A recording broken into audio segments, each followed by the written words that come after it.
So you've started CraftersMC and you've made your first minions, done your first quest, and started gathering resources to make some serious progress in this world. Brilliant, but now you've been left to your own devices. You're probably still dying to some things in the ruins, and things keep killing you, and you want to know how to upgrade. So in today's video, I'm going to show you the various ways to upgrade yourself. This includes reforging equipment, questing for currency, which is daily questing, world questing, pretty much any time of questing really, enchanting yourself, and accessories. I will not be going through pets, reality shards, collection level ups, and minion upgrades today because I feel like they're a separate video entirely. There is a lot to get through, so without any further delay, let's get to upgrading. Reforging. The Armourer is an NPC that you can find within the village of CraftersMC. If you've watched my previous video, you'll know I asked you to do some reforging in your gear before you travel to the mines. This is because your statistics in CraftersMC are incredibly important. But which armour and weapon upgrades are best?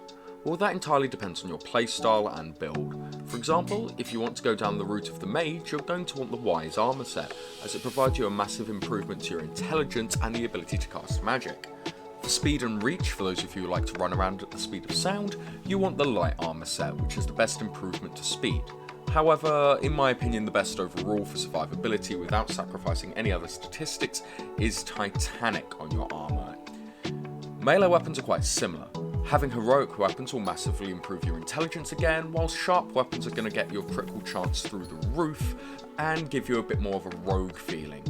Generally again, epic or legendary is for raw damage output, but both can be different depending on the build. I could see you running around with a sharp critical build like a rogue and getting far more damage output if you can improve your crits.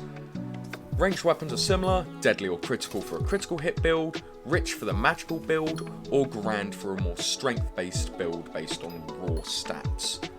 Unreal is also a nice mix up on ranged weapons, which I would consider early on for your critical range options, and especially for the artisanal bow, which you only need 1,000 coins to upgrade in that regard.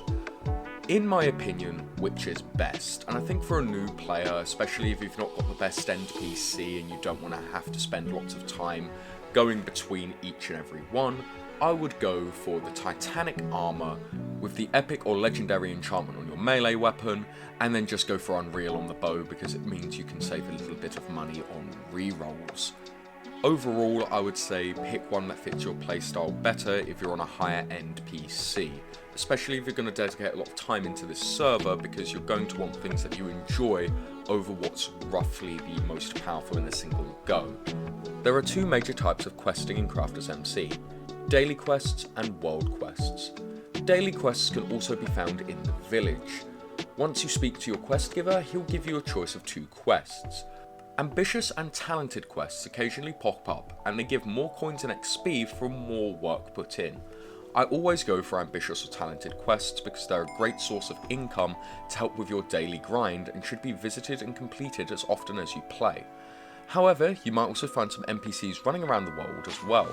In my last video, we ran into the pirate captain who lost his chest around the park. Upon finding all 12 chests, you have a chance to rob him or hand the gear over to you. If you rob him, you'll end up getting more money, but bear in mind the quest will result in a little bit of a different outcome and an extra fight for you.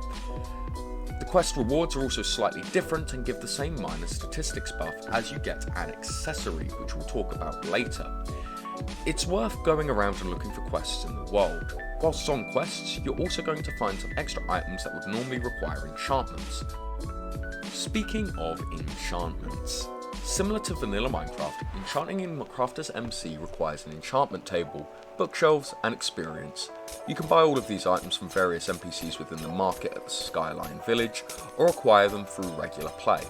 However, you might have noticed you need 50 levels of experience to get some of these items.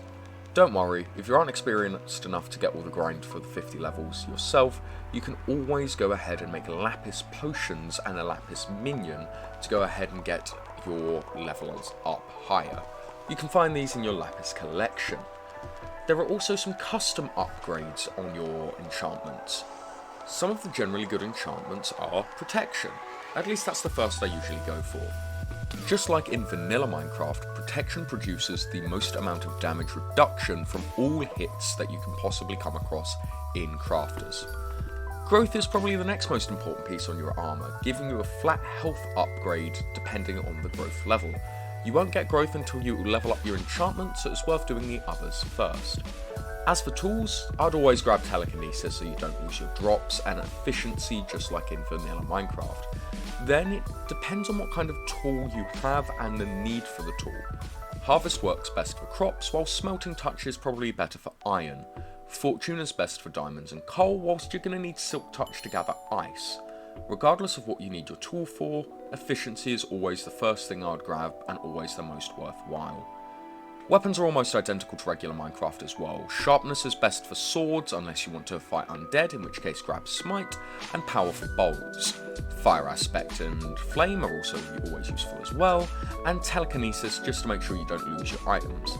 Afterwards, there are many other enchantments you can get onto your items, and a lot of them are quite useful, like critical, first strike, vampirism for your melee weapons so that you can kill as quickly as possible, while snipe and infinite quiver can assist with bows to help you fire for a longer amount of time while staying safe. When in doubt, the more enchantments past the vanilla choices, the better your weapons are going to be. Just be aware you're going to have to spend a lot of time enchanting to get these upgrades, and it's going to take you a lot of levels as well, so grab that lapis minion as soon as you can. The last upgrade I'm going to talk to you guys about today is accessories.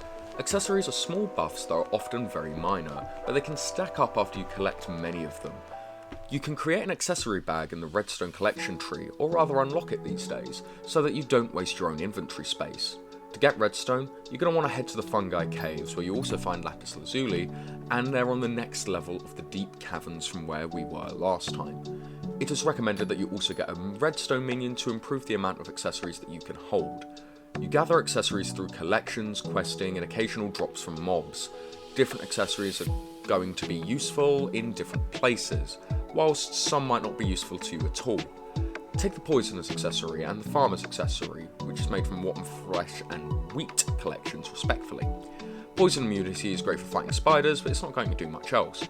Whilst moving faster near farming minions is going to have a great time, you're not really going to need it when you're journeying through the ruins. So why go through the effort of getting accessories at all if some of them are quite situational? Well, as mentioned before, they can be great for reforging, and reforging accessories will always give you small upgrades. It's an expensive money sink, but so long as you're keeping up with your questing as mentioned earlier, you're going to be able to do this fairly regularly. At first it might not seem like much, but remember, each minor improvement is going to lead to the greater in the long run, and many small upgrades are going to make a massive difference overall. So I recommend getting as many accessories as you can find, reforging them, and see which you prefer in your build. Once again, critical if you're going for that rogue, if you're finding yourself dying a little bit too much, then go for health, etc. The way that you really got to look at accessories in terms of reforging is they are going to help minor buffs to your armor. Your main gear is going to be what your main build is, but if you find yourself dying a little bit too much, then your accessories can really help offset that, regardless of what your accessory actually does in the long haul. You'll notice I told you to go get lapis today and redstone, and both can be found in the fungi caves. There are good drops in the fungal caves, such as lapis and redstone armor. Lapis armor is the better of the two in terms of what I was talking about earlier in general tankiness and statistics, but redstone armor is really good for your intelligence, which is kind of what I've gone with. I wanted to see if I could make a little bit of a mage build going on here, and you get them on a very low chance of killing wicked dwarves. You might also remember last time I told you to check the auction house. Redstone and lapis armor are put onto the auction house all the time for a few thousand gold, which is not hard to get after a couple of days of playing. For me, I had some of the sets dropping repeatedly, so I went to the auction house with my daily currency.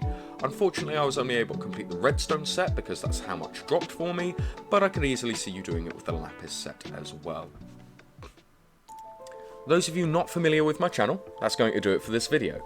We went through a lot of things and it was quite overwhelming, but it's important to know that there is no correct order to do these in. You might check my next video and use those upgrades first, even though in my opinion they're a little bit harder. But thank you very much for watching. I hope you enjoyed, and if you liked it, remember to hit the like button, consider subscribing, and I wish you all an amazing day. Are they gone? The non-regulars of the channel? Hey guys, this is for you guys anyway. I've just realised there's an armadillo up there, I haven't seen one yet. This is Rad's Realm, this is not Skyblock, and I wanted to talk to you guys a little bit about where I've been, what I've been up to, and I did put out a Skywars video about that, so I'll keep it short. Basically, I got thrown off of my game for recording.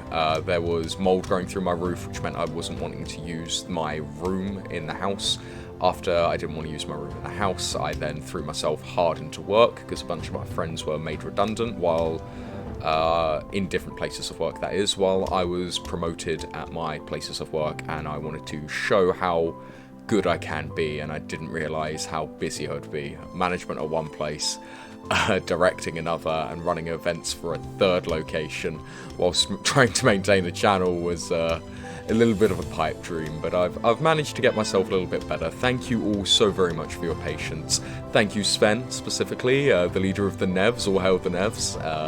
I know you've got a channel of your own now, so I'll go ahead and post that in the description. I know you made a Reddit for me, which, thank you. I didn't actually know of it. I ended up getting told by my friends about it. I'm not a huge social media guy, but it is massively appreciated. Thank you, Latoko, for watching and keeping commenting and making sure everything's going well. It's really, really nice to have you guys that support it, and thank you, Mika Lagalot, for pushing me to get back into the channel. You've been great. All of you guys have been fantastic. I'm hoping to get a few more friends into Minecraft a bit more, because I realise I record a lot more when I have people to record with, and I might end up trying to stream maybe on a Thursday. No promises. No, God, no. What have I done? But thank you guys so very much for watching and supporting me so far. It's been great, and if you are watching this as someone that is not one of my regulars, then thank you as well. It does mean the world that I can bring a little bit of joy to other people's lives in the small form that I can, and you guys do the same with me. It's a good thing. So yeah, didn't mean for that to get emotional there, but I hope you guys have a great day, and I'll see you in the next video.